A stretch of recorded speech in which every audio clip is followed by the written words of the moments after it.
Assalamualaikum warahmatullahi wabarakatuh. Perkenalkan, nama saya Evi Minarsi dengan NIM 18191050 dari program studi Perencanaan Wilayah dan Kota Fakultas Teknik Universitas Jember. Nah, di sini saya akan menjelaskan mengenai PTSP dan PTSL. Apa sih itu PTSP? Apa sih itu PTSL? Yang merupakan salah satu program dari pemerintah untuk pendataan pertanahan atau percepatan pendataan dari kepemilikan tanah untuk mendapatkan sertifikat tanah, yaitu sebagai salah satu bukti kelegalan tanah yang dimiliki. Dari penjelasan PTSP dan PTSL ini merupakan salah satu upaya untuk melaksanakan ujian tengah semester dari mata kuliah Hukum dan Pengelolaan Perencanaan. Berikut merupakan penjelasan PTSP dan PTSL. Yuk simak di slide selanjutnya.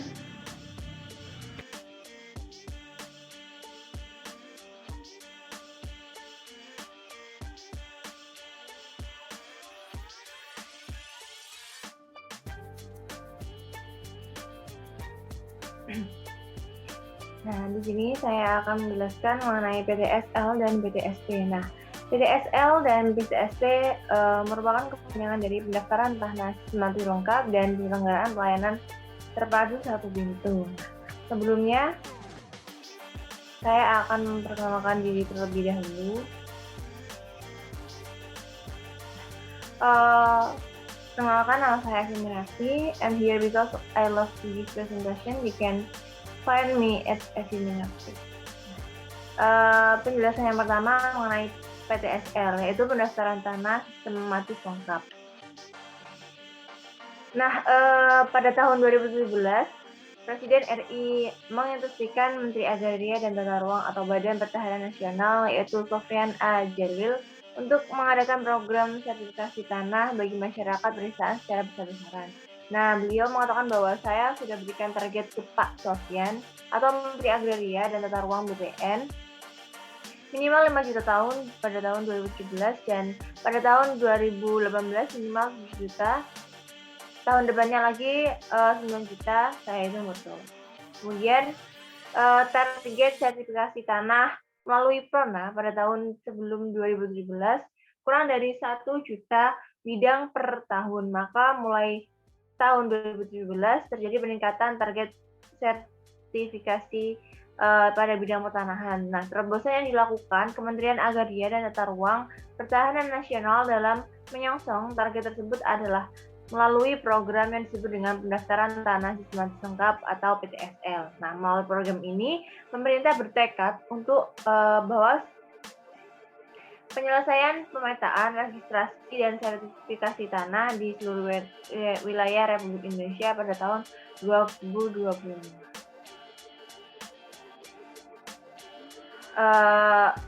Kemudian definisi dari PTSL sendiri adalah kegiatan pendaftaran tanah untuk pertama kali yang dilakukan secara serentak yang meliputi semua objek pendaftaran tanah yang belum didaftarkan dalam satu wilayah, desa atau kelurahan atau nama lainnya yang setingkat dengan itu.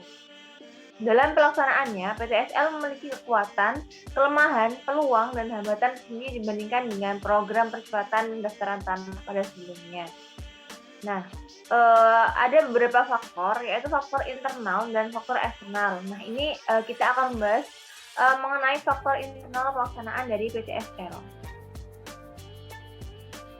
Nah, dari faktor internal tersebut ada beberapa penafsiran mengenai pendaftaran tanah sistematis lengkap atau PTSL. Yang pertama ada efektivitas pelaksanaan tanah. Kedua, ada keluaran yang diharapkan. Jadi, apa output yang diharapkan atau tujuan yang ingin dicapai. Kemudian ada reward dan punishment. Artinya ada keuntungan atau penghargaan, serta ada juga sanksi yang digunakan. Kemudian yang terakhir ada anggaran yang sudah dikeluarkan untuk tanah tersebut. Kemudian ada beberapa faktor internal yang mempengaruhi. Yang pertama itu ada sumber daya manusia. Nah, sumber daya manusia ini pada proyek PTSL, sumber daya manusia menjadi sorotan yang merupakan ketersediaan tenaga ukur atau petugas ukur yang melaksanakan pengukuran dan pemetaan untuk menghasilkan data fisik tanah yang akan menjadi dokumen paling dalam penerbitan sertifikat tanah. Nah, regenerasi petugas untuk di lingkungan ATR BPN, khususnya di kantor pertanahan, berjalan sangat lambat pada saat ini. Nah, masalah ini sering ditemui di lapangan.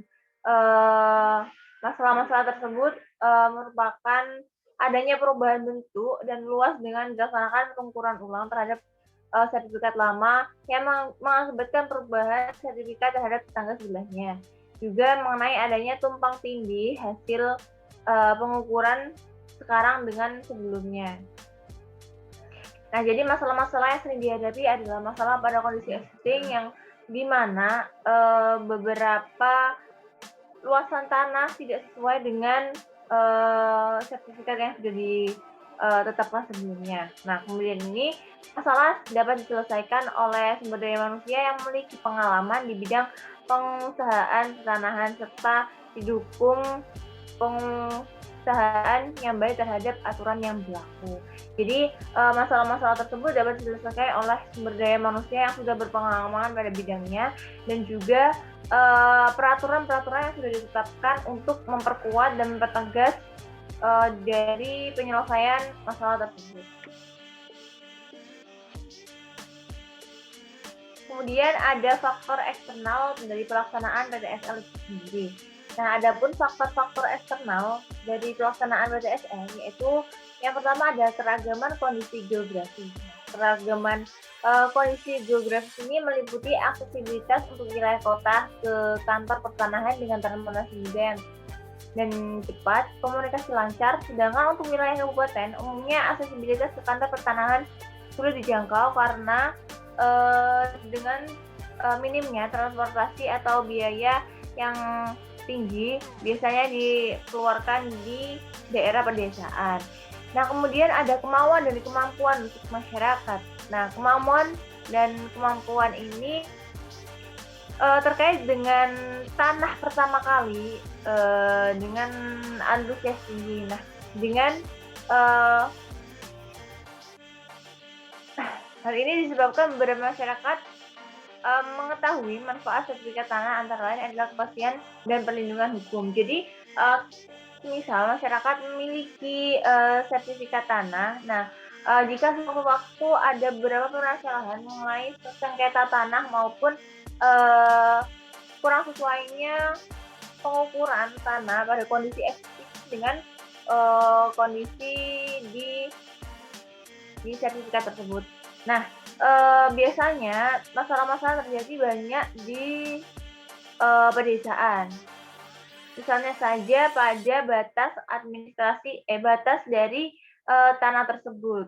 Biasanya itu ada beberapa tetangga yang mempermasalahkan hal tersebut. Kemudian, jika ada sertifikat tanah, maka akan menjadi salah satu solusi dari pertikaian antar individu. Nah, yang kedua dapat dijadikan jaminan pinjaman uang ke bank terkait antara lain untuk modal usaha. Nah, masyarakat di perkotaan mampu dalam membayar biaya pendaftaran pertama kali antara lain BP, HTB. Kemudian ada bantuan pihak eksternal. Nah, bantuan pihak eksternal ini meliputi yang pertama ada pemerintah daerah setempat yang dapat berupa bantuan pembiayaan kegiatan maupun berupa kerjasama pelaksanaan kegiatan pendaftaran tanah. Misalnya saja pada sosialisasi kegiatan PTSL. Kemudian ada juga mengumpulkan warga untuk memasang patok bersama sehingga batas dari kepemilikan hak tanah itu jelas. Kemudian ada mengumpulkan warga untuk dilakukan pendataan baik fisik maupun yuridis serta bantuan lainnya. Kemudian yang kedua ada BUMN atau BUMD dapat berupa bantuan pembiayaan kegiatan melalui Corporate Social Responsibility atau CSR.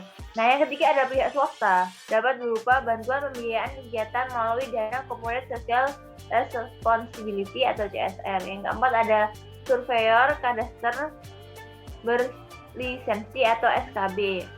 Nah, bantuannya berupa pengukuran yang yang harapannya dapat mendukung percepatan pendaftaran tanah. Kemudian ada batas wilayah definit.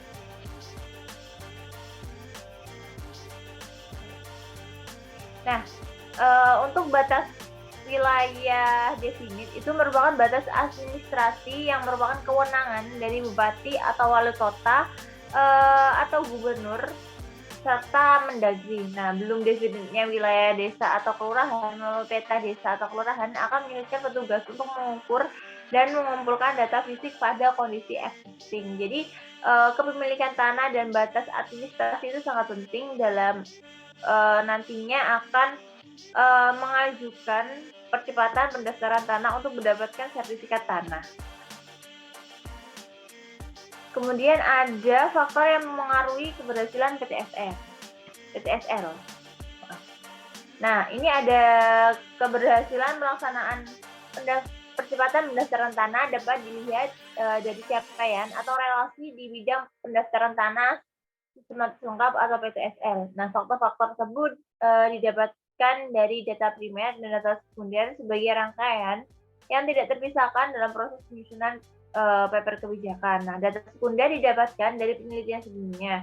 Data primer didapatkan dari focus group discussion atau FGD.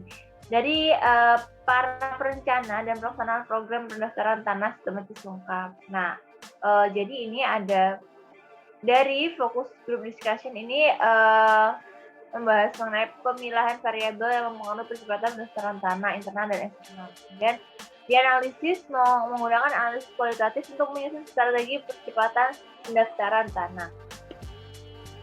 Kemudian yang kedua kita masuk pada pembahasan yaitu PTSP. Nah, kewajiban PTSP sendiri adalah penyelenggaraan pelayanan terpadu satu pintu. Nah, PTSP ini bisa dilaksanakan secara online maupun offline. Dalam sistem online sekarang, PTSP itu dapat dijangkau melalui aplikasi atau situs web, situs web yang dinamakan OSS. Banyak juga penyelenggaraan pelayanan terpadu satu pintu, yaitu One Map Policy. Kemudian pelayanan terpadu satu pintu sendiri merupakan upaya yang digunakan pemerintah untuk memperbaiki iklim investasi guna mendorong pertumbuhan ekonomi dan memberikan perhatian pada peran usaha mikro, kecil, dan menengah. Dalam Peraturan Presiden Nomor 27 Tahun 2009 tentang pelayanan terpadu satu pintu, di bidang penanaman modal disebutkan bahwa tujuan PTSP adalah untuk membantu penanaman modal dalam memperoleh kemudahan pelayanan, fasilitas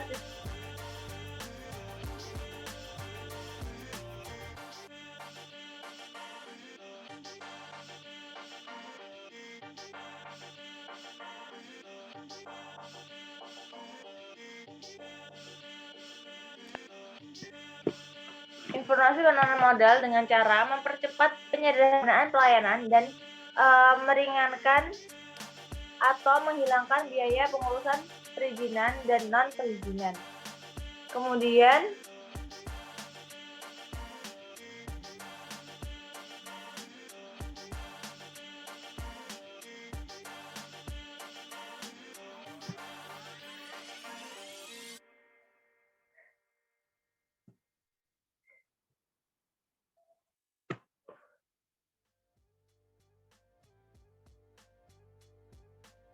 Kemudian ada tujuan pembentukan pelayanan terpadu satu pintu pada dasarnya adalah untuk menyederhanakan penyelenggaraan pelayanan, baik pelayanan yang bersifat perizinan maupun non-perizinan. Nah, dengan prinsip menyederhanakan tersebut, maka sistem pelayanan terpadu satu pintu dapat digambarkan sebagai berikut.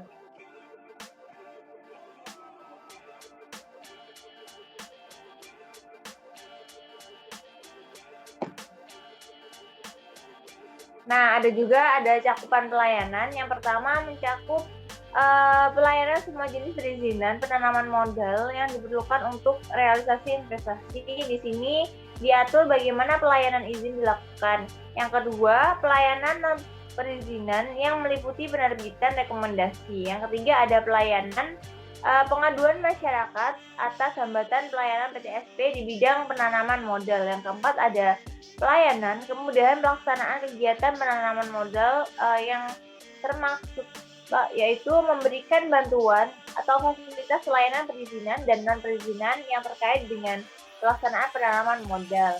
Nah, di sini ada juga model pelayanan. Model pelayanan terpadu satu pintu ini sekarang banyak yang menyebutkan istilah-istilah yang berlaku seperti pelayanan satu kali selesai atau one stop service, yaitu pelayanan yang dilakukan oleh suatu kantor di mana masyarakat memerlukan pelayanan apa saja yang didapatkan dengan melakukan atau menghubungi dan menerima layanan dari kantor tersebut. Kantor tersebut berfungsi sebagai frontliner yang juga sebagai backline. Kemudian ada salah satu faktor yang akan mempengaruhi sistem pelayanan terpadu satu pintu adalah etika budaya pelayanan yang harus dikembangkan di dalam penyelenggaraan PTSP itu sendiri.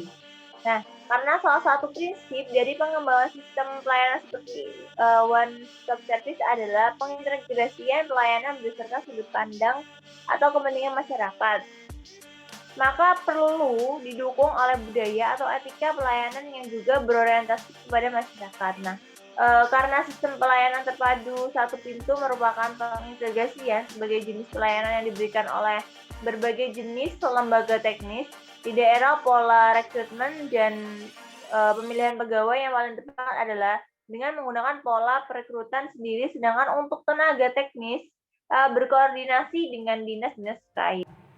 Nah, untuk studi kasus yaitu online single submission sebagai upaya penerapan PTSP atau yang sering disebut dengan OSS. Nah, untuk OSS sendiri merupakan salah satu penerapan atau implementasi dari pelayanan satu pintu atau PTSP, perizinan berusaha terintegrasi secara elektronik atau online single submission yang disebut dengan OSS adalah perizinan berusaha yang diterbitkan oleh lembaga OSS untuk dan atas nama menteri pimpinan lembaga, gubernur atau bupati wali kota kepada pelaku usaha melalui sistem elektronik yang terintegrasi sebagaimana diatur dalam Peraturan Pemerintah Nomor 24 Tahun 2018 tentang Pelayanan Perizinan Berusaha Terintegrasi secara Elektronik, yaitu PP Nomor 24 Tahun 2018. Pelayanan PTSP pada pemerintah pusat dan pemerintah daerah disempurnakan menjadi lebih efisien, melayani dan modern. Salah satunya yang paling signifikan adalah penyediaan sistem pelayanan perizinan berusaha terintegrasi secara elektronik atau disebut dengan OSS.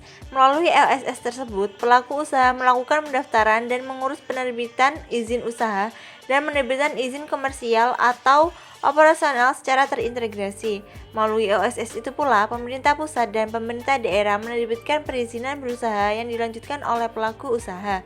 Berdasarkan pertimbangan tersebut, pemerintah merasa perlu ditetapkannya suatu peraturan pemerintah tentang pelayanan perizinan berusaha terintegrasi secara elektronik. Dalam rangka percepatan dan peningkatan penanaman modal dan berusaha, perizinan berusaha yang ditetapkan oleh kementerian atau lembaga dan pemerintah daerah untuk memulai, melaksanakan dan mengembangkan usaha dan atau kegiatan perlu ditata kembali agar menjadi pendukung dan bukan sebaliknya menjadi hambatan perkembangan usaha atau kegiatan. Penataan kembali dilakukan pada sistem pelayanan dan regulasi sesuai dengan tuntutan dunia usaha, perkembangan teknologi, dan persaingan global. Penataan kembali sistem pelayanan dilakukan terutama pada pelayanan sistem terpadu satu pintu.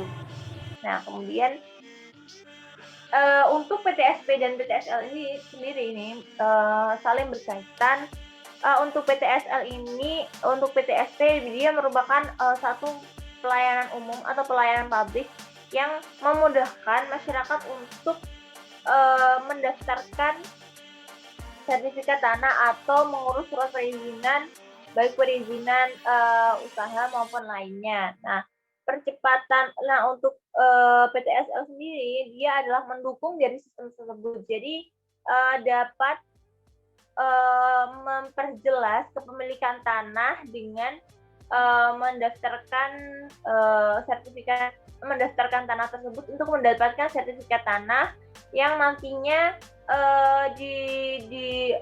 dapat tercatat sebagai tanah legal hak milik di PTSP itu sendiri. Nah, dari penjelasan yang sudah saya jelaskan panjang lebar, yang mungkin ada beberapa kata atau struktur kata yang mungkin sulit dipahami atau ada beberapa keliruan mengenai saya mengucapkan kata, mohon dimaafkan. Apakah dari beberapa penjelasan dari saya mengenai PTSP dan PTSL dari program yang dilaksanakan oleh pemerintah ada komentar, bisa kalian komen di kolom komentar, dan juga kalian juga bisa like, komen, dan share, subscribe juga jangan lupa di channel saya. Nantinya saya akan upload beberapa penjelasan juga mengenai mata kuliah yang ada di perencanaan wilayah dan kota Fakultas Teknik Universitas Jember. See you, bye bye, see you next time, bye.